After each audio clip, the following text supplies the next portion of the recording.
singers, Jill Jack's Queen of the Quick Fix here, and that's what I'm interested in, is quick fixing, or teaching you some quick ways for you to improve your singing. So therefore my website is www.learntosingsbetterfast, because I believe you can have instant results, and I've caused them for many hundreds and thousands of singers. So anyway, here's some more for you. So I just had a big show, a big performance.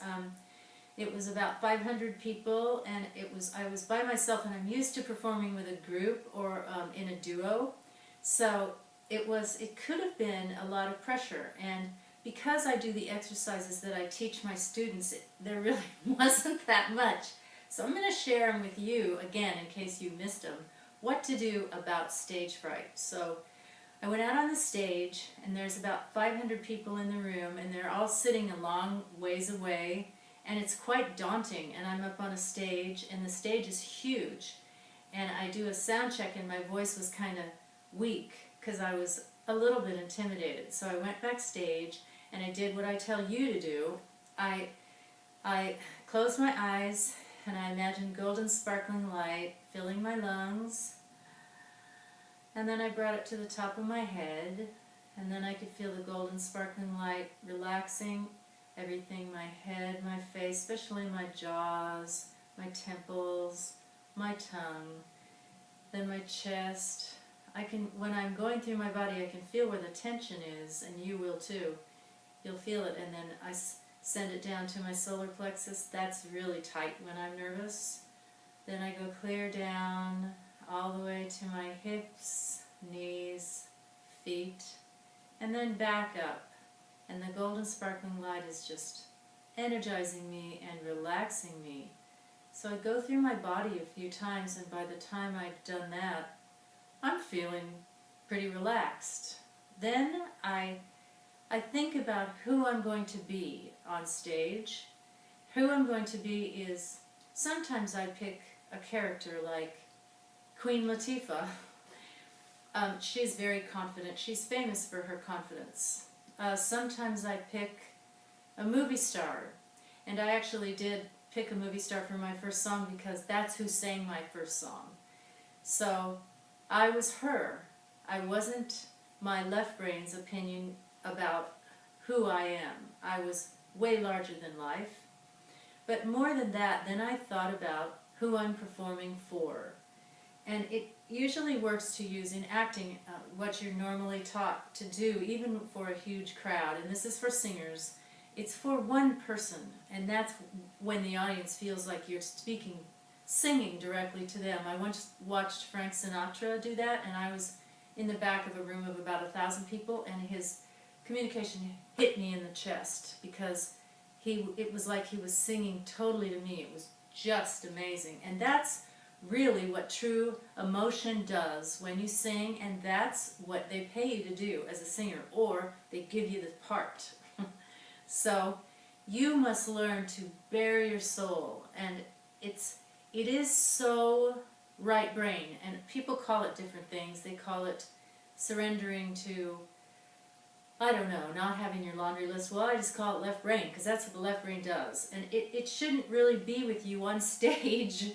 The right brain has a different personality. It's very emotional, and I was so emotional in my show that I was just sharing myself, and I just said things I didn't know I was going to say, and at the end, I thanked them for my singing career and how many wonderful, great experiences I've had ever since I was 19. Started singing on television in Las Vegas. Huge arenas and venues and big things from the time I was really young, and I just got all teared up, so I started to cry on stage. Well, that's fine. The audience, they love that. You take them through a lot of emotions, and then the next moment I had them laughing. So it's about them being more important than you and your fear. And I've learned that, and I hope that I'm teaching you to do that too, because it's what connects you as a performer to them. It's not about showing off. It's not about you thinking about how good you sound or how you look or if they like you. It's not about any of those things. It's about you sharing your love of your music with them. Thanks, I'll see you next time. Hi, Jill Jacks, Queen of the Quick Fix here. I have a really good quick fix for you today, and this is, I don't know if you know this, but the voice is the only instrument that actually is connected to the brain. So it's quite unusual, and it really affects how you sing. So when you are thinking, I'm not good, my teacher told me I wasn't good, the kids say I can't sing well, or you're just comparing yourself to another singer in your head, that's your left brain talking, and it's just critical and negative, but it really affects the muscles in your voice and also your breathing. So the body is the whole voice, but it's also the brain. So the right brain is joyful in the moment, emotionally connected. It was when you were 3 or 4 and you were singing, that's how that is. So you need to get in that state in order to see how your voice really even sounds. If you keep listening to your left brain and it keeps telling you you're not good, you'll never know how you sound. It's very important to train the left brain to think. You tell it to say things like, I'm really good. This sounds really good.